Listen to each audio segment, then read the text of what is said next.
Joining us right now on the Comcast Business Hotline is the Hall of Famer, currently writing for The Athletic. He also has the great Starkville podcast, Mr. Jayson Stark, and he's brought to us by Bet365. Whatever the moment, it's never ordinary at Bet365. How are you today, Jayson?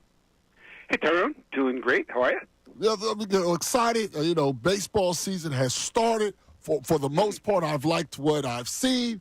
So we'll start like we always do with the Hall of Famer. It's time for the Stat of the Week. Okay. Here's what I got for you this week. I think I mentioned last week the piece I wrote in spring training, taking a deep dive on whether the Phillies' arrow is pointing up or down. And one of the things I found interesting when I was working on that piece was that this is one of those rare playoff teams full of star players where the stars just stay together year after year after year. It doesn't happen. So I took a lot of time, too much time, to look into just how rare it is. So the 6 guys on their team who have basically been the everyday players on 3 straight postseason teams are Harper, Schwarber, JT, Bohm, Castellanos, Stott. And that's we could add Trey Turner, right, because he's back now again for another run.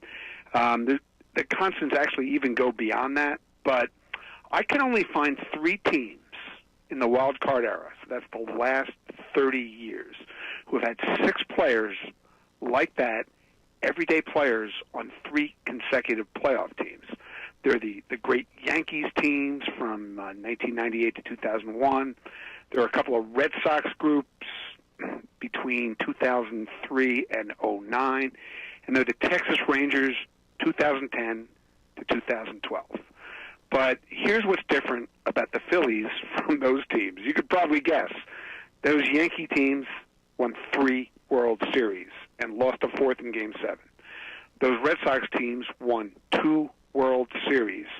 Those Rangers teams didn't win any, but they went to back-to-back World Series. So it's really unusual, Tyrone, for a team to keep running it back with the same guys when it hasn't been a perennial World Series team. And my conclusion is it's a reminder of what's on the line this year.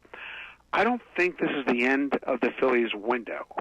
It's just the last chance for all these familiar faces to win together. So it's their legacy, really, that's on the line. Don't you agree? I do. I do. Yeah, Rick and I have talked about that a lot. Maybe some of these kids, Crawford and Aiden Miller and those guys become a part of it. Painter, it's going to be some new free agents where they free up money. But for this crew, this is it. Yeah, exactly. All right. Well, we have a team that was one of the favorites to go to the World Series. The Atlanta Braves starting off 0-6, Jason. 0-6 with a team batting average of 137, by the way. What do you think of that? Yeah, I think they're in trouble, Rick. Their whole team has scored fewer runs than Ohtani. Oh. And they're one big offseason addition.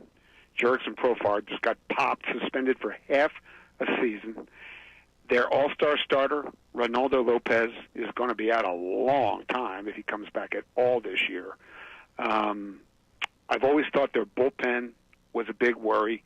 Just a lot of questions on that team just to begin with. And, we've talked about them enough that I admire the Braves. I admire what they've done. I admire the way they do it. But I think I've been probably the biggest skeptic on them all spring.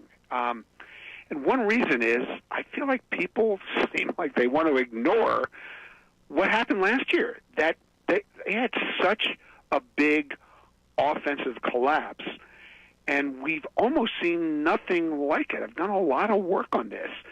They hit almost 100 fewer home runs. Their team OPS was down 120 points.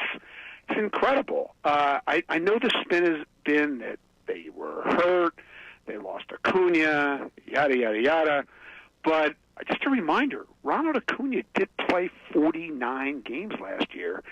And you know what he did in those 49 games? How about 4 homers? That's it, and 15 RBIs. Aaron Judge had 4 homers and 11 RBIs after 3 games this year. Okay? So they have a lot going on there that I think is more than just a little blip on the radar. That they were really worried about their depth this spring. They didn't say it out loud, but when you go see the Atlanta Braves sign a guy like Alex Verdugo right at the end of spring training, they're telling you, we don't have enough depth.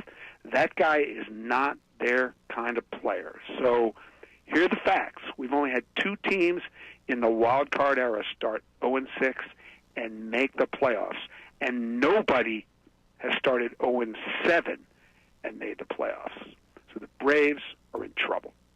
We're speaking with the Hall of Famer Jayson Stark, currently writing for The Athletic. Moving on, Wheeler's on the mound once again, and Ricky and I talk about him a lot because when we're talking about the best players in this city, even when Embiid's healthy, fans almost always jump to position players and maybe don't look at a pitcher. But Wheeler's having his second start. Do you think that even though he's finished second in the Cy Young twice, that he's still a little bit underappreciated? It's an interesting question. I mean, I look at Zach Wheeler as a star. This is his 6th season in our town. It's amazing. And by almost any metric that you'd want to use, he's been the best pitcher in the sport. In that time, he ranks number 1 among all starting pitchers in wins above replacement, and it's not even close. And that's before you even handle the ball in October, where he has the best whip, so basically the fewest base runners, and the best opponent batting average of any starter in postseason history, any of them who have made 10 postseason starts. And it feels like he could walk down the street of pretty much any city in America and never sign an autograph, except for this one. So I guess my question for you is, you think he's underappreciated here, or is he just underappreciated anywhere else? It's weird. I feel like it's a little bit of both, because I think if he didn't wear a baseball cap, I think he could even walk around Philadelphia. If he put on a cap, then they would all recognize him. So it could be personality related too, Jayson. You know, it's never just about the game. And him being a quiet guy naturally, I think, may also play a role. He's not a boisterous guy like like Bryce Harper, for example. No, you're totally right. Like, I mean, he's a great guy, but he is probably the least me guy of any star player, certainly any star pitcher I've ever been around. Definitely in this town, and pretty close to any town. He just doesn't act it. He just does his job, and that's it. I will say this much. All right, fans love our boy Max Kepler, by the way, if you haven't noticed. Can he be a fan favorite if healthy, or is it too soon? Wow, we're 4 games in, man. I had a couple people already mention Raul Ibanez, and you know how popular he is here. Already left-handed bag, playing left field. They're already like, he could be Ibanez. Look at already. I'll throw you another one. Trey Turner, Mr. Ovation. All right, well, let's talk about Max a little bit here. Look, he's a guy with an injury history, as you know. His old team didn't even try to re-sign him. So I think those are 2 things that would say to me I would like to see more. I'm sure the town would like to see more. But, I've always been a fan of Max Kepler, always thought he was a guy with star upside, an elite defensive outfielder, good base runner, big power upside. And, his swing adjustments and his connection with Kevin Long have been incredible this year. Since the start of spring training, he's hit 19 balls over 100 miles an hour. The only other hitters who have done that in the sport are almost all the biggest stars in the sport. So I think, that's telling you something. I also think his personality is suited more for a team like this than the team he was on in Minnesota, where there's not a lot of heat or eyeballs on him here because there's so many bigger attractions. So I guess what I'm saying is, if he keeps this up, that'll work. But this is like the first quarter of the first Eagles game. So was he Zach Bond or Jahan Dotson? I don't know yet. Okay, but it tells us that it's in there, and that's why he's here. Yeah, that's the interesting part, Jayson. Yeah, and we know it's early, but sometimes when fans attach themselves in this city to certain people, like Abanye's played how long in Philadelphia? Yet when he comes back, he gets as loud a cheers almost as Chase Utley. Like, it doesn't always take a long time. Obviously, it takes more than 4 games, but it doesn't always take a long time for somebody to become a favorite in this city when they connect. Yeah, I get it. He has the talent to do that. Again, he's a lot different personality than Raul was, but he can play. And if this is what he's going to be for 6 months and then again in October, heck yeah, people will love him here. Well, Jayson, we appreciate you always being the adult in the room. And I have to be honest with you. I texted you this earlier. Ricky and I were starting to look at the Braves going, man, something's not right. So it really does reassure us when the adult says, yeah, they're in some trouble. And that's me, right? Okay. You're always the adult in the room, always. I'll try to be the voice of reason for another 30 seconds. Sure. We appreciate it, Jayson. Thank you so much. Great stuff. Everybody should read what you're doing. The Athletic Starkville podcast, and we'll talk to you next week. Always a pleasure, guys. Thanks.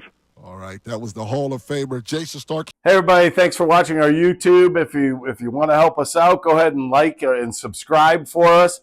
If you liked what you saw, go right over here to our playlists and pick out whatever you want to watch.